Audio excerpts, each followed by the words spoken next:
Corona ମହାମାରୀ ବିଷୟରେ କିଛି ଜାଣିବା। ପ୍ରଥମେ ଦେଖିବା ଉପକ୍ରମ। ପୃଥିବୀ ଇତିହାସରେ ଅନେକ ମାରାତ୍ମକ ବ୍ୟାଧିର ପ୍ରାଦୁର୍ଭାବ ଦ୍ୱାରା ମାନବ ଜାତି ବହୁ ସମୟରେ ସାମାଜିକ ଓ ଆର୍ଥିକ ବିପର୍ଯ୍ୟୟର ସମ୍ମୁଖୀନ ହୋଇଛି। ଜନଜୀବନକୁ ବହୁ ସମୟରେ ବିପର୍ଯ୍ୟସ୍ତ ହେବା ସାଙ୍ଗକୁ ରାଜ୍ୟର, ଦେଶର ତଥା କେତେକାଂଶ ବିଶ୍ୱର ମେରୁଦଣ୍ଡକୁ ଦୋହଲାଇ ଦେଇଛି।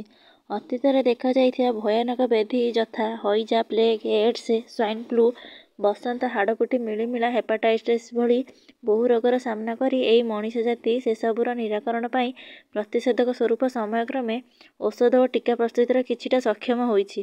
କିନ୍ତୁ ଏବେ ସାରା ପୃଥିବୀର ପ୍ରାୟ ଅଧିକାଂଶ ଦେଶ କରୋନା ଭୂତାଣୁର ସଂକ୍ରମଣରେ ଭୀତତ୍ରସ୍ତ। ଭୂତାଣୁ ଚିହ୍ନଟ ହେବାର ମାତ୍ର 4-5 ମାସ ମଧ୍ୟରେ ଏହା ସାରା ପୃଥିବୀର ଅଧିକାଂଶ ଦେଶକୁ ସଂକ୍ରମିତ ହୋଇ ଅଶେଷ ଜୀବନହାନି ଘଟାଇବା ସହ ଚଳଚଞ୍ଚଳ ମଣିଷ ସମାଜକୁ ଏକ ରକମର ସ୍ଥାଣୁ କରିଦେଇଅଛି। ଚୀନର ଉହାନ ସହରରେ ଥିବା ସମୁଦ୍ରଜାତ ଖାଦ୍ୟ ବଜାର ସହ ସମ୍ପୃକ୍ତ କିଛି ଲୋକେ ନିମୋନିଆ ରୋଗରେ ପୀଡ଼ିତ ବୋଲି ଡିସେମ୍ବର 31, 2019ରେ ଖବର ପ୍ରକାଶ ପାଇଥିଲା। 2020 ମସିହା ଜାନୁଆରୀ 7 ତାରିଖରେ ଚୀନର ସ୍ୱାସ୍ଥ୍ୟ ମନ୍ତ୍ରଣାଳୟ ଏହାକୁ ନିଶ୍ଚିତ କଲେ କି ସେହି ଲୋକମାନେ ନୋଭେଲ କରୋନା ଭୂତାଣୁ 2019 ଦ୍ୱାରା ସଂକ୍ରମିତ। ଯଦିଓ ପ୍ରଥମେ ବିଶ୍ୱାସ କରାଯାଉଥିଲା କି କେବଳ ଉହାନ ସହରରେ ଏହା ସମୁଦ୍ରଜାତ ଖାଦ୍ୟ ବଜାରରୁ ସଂଶ୍ଳିଷ୍ଟ ବ୍ୟକ୍ତିମାନଙ୍କୁ ସଂକ୍ରମିତ ହୋଇଛି, କିନ୍ତୁ ପରେ ବିଶେଷଜ୍ଞମାନେ ଏହା ମଣିଷଠୁ ମଣିଷକୁ ସଂକ୍ରମଣ ହେଉଥିବା ସ୍ପଷ୍ଟ କଲେ।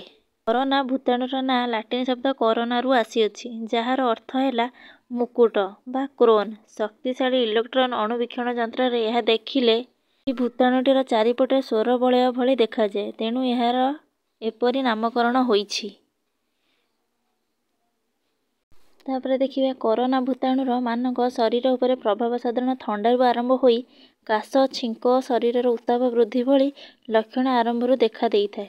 ପରେ ପରେ ମାରାତ୍ମକ ଶ୍ୱାସକ୍ରିୟା ଜନିତ ସମସ୍ୟା ସୃଷ୍ଟି କରି ଫୁସ୍ଫୁସରେ ସଂକ୍ରମଣ ଦେଖାଦିଏ।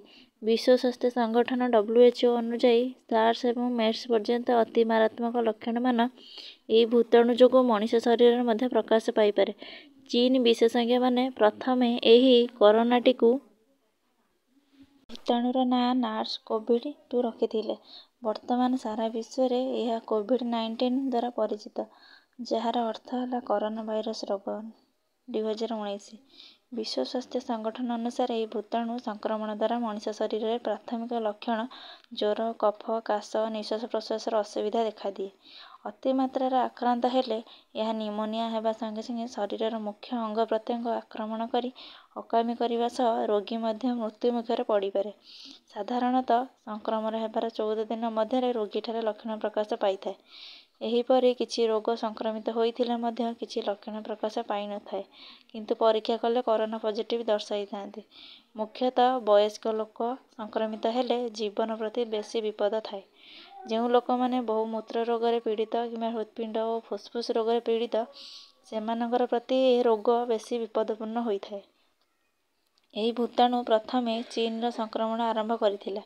ଡିସେମ୍ବର 2019 ମସିହାରେ ମାତ୍ର 4-5 ମାସ ମଧ୍ୟରେ ଏହା ସାରା ବିଶ୍ୱକୁ କବଳିତ କରିଦେଇଥିଲା। ମୁଖ୍ୟତଃ ଖୁବ୍ ଆର୍ଥିକ ସ୍ୱଚ୍ଛଳ ବୋଲି ଜଣାଶୁଣା କିଛି ବିକଶିତ ରାଷ୍ଟ୍ର ଯେପରିକି ଆମେରିକା, ଇଟାଲୀ, ଫ୍ରାନ୍ସ ପ୍ରଭୃତି ଦେଶରେ ମଧ୍ୟ ଲକ୍ଷ ଲକ୍ଷ ଲୋକ ସଂକ୍ରମିତ ହୋଇ ହଜାର ହଜାର ଲୋକଙ୍କ ଜୀବନହାନି ଘଟିଛି। ଏହାକୁ ଦୃଷ୍ଟିରେ ରଖି ବିଶ୍ୱ ସ୍ୱାସ୍ଥ୍ୟ ସଂଗଠନ କୋଭିଡ୍-19କୁ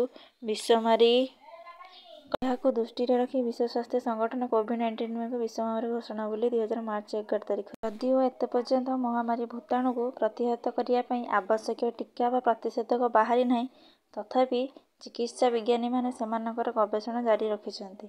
ସେ ପର୍ଯ୍ୟନ୍ତ ଆମମାନଙ୍କୁ ପ୍ରତିକାର ସ୍ୱରୂପ ସତର୍କ ରହିବା ହିଁ ଏକମାତ୍ର ଉପାୟ। ସଚେତନ ରହି ଆବଶ୍ୟକୀୟ ଉପାୟ ଅବଲମ୍ବନରେ ସଂକ୍ରମଣର ଶୃଙ୍ଖଳ ଛିନ୍ନ କରିପାରିଲେ ଏହି ରୋଗ ଆଶାନୁରୂପେ ତା'ର କାୟା ବିସ୍ତାର କରିବାରେ ବିଫଳ ହେବ ଏବଂ ବୈଜ୍ଞାନିକମାନେ ଇତିମଧ୍ୟରେ ତାଙ୍କର ପ୍ରଚେଷ୍ଟା ପାଇଁ ଯଥେଷ୍ଟ ସମୟ ପାଇବେ, ଯାହା ଫଳରେ ସେମାନଙ୍କ ସଫଳତା ଦିନେ ନା ଦିନେ ଏହି ରୋଗକୁ ପ୍ରତିହତ କରିବାରେ ସମର୍ଥ ହୋଇ ବିଶ୍ୱବାସୀଙ୍କ ପାଇଁ ଏକ ଆନନ୍ଦର ମୁହୂର୍ତ୍ତ ଆସି ପହଞ୍ଚିବ, ଏହା ସମସ୍ତଙ୍କର ଆଶା ଓ ବିଶ୍ୱାସ। ଭିଡ଼ିଓଟି ଭଲ ଲାଗିଲେ ଚ୍ୟାନେଲକୁ ଲାଇକ୍ କରନ୍ତୁ, ସେୟାର କରନ୍ତୁ।